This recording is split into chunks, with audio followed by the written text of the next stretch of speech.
I think people sort of, when they think about this play, they think about like, you know, a curse and like a lot of blood and some knives and swords and speeches about war and violence.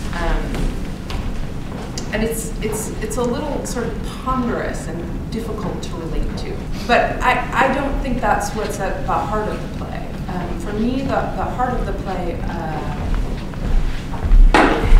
is a sort of is a very human story about a man who loves his wife. She loves him. They had a child. The child lived and grew and died, which is a difficult thing for a couple to endure. I think, you know, one of the most difficult things. You know, the play begins and they're dealing with their love and grief, and in the face of that, they create a dream. You know, something. They hold on to something that they can share together that will be amazing, and they decide to act to make this dream come alive, and it does. And in the process, they lose everything. And that's a very sort of familiar story to me. I mean, I think we see examples of it in the news and in literature again and again. Granted, I may have left out a few details. You know, assassination, a couple murders, and I don't mean to minimize that. Macbeth is described as a butcher and a tyrant, and I think those words are kind of accurate.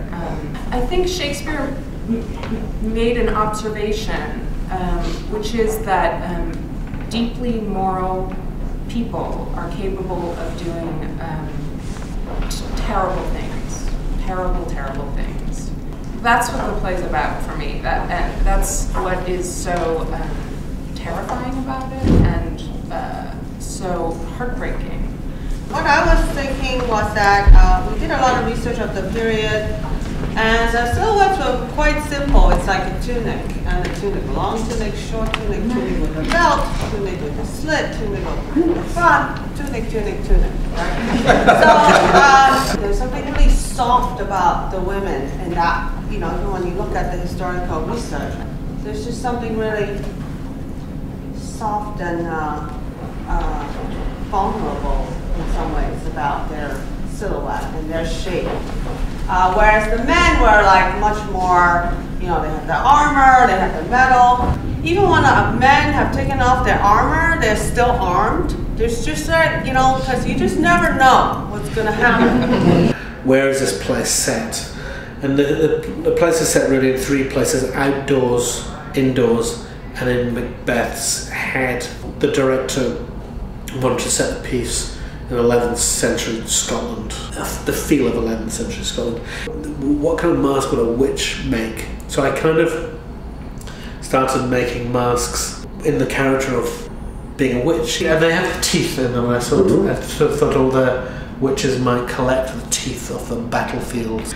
So real teeth and mud and bark and wicker is what I'm going for there.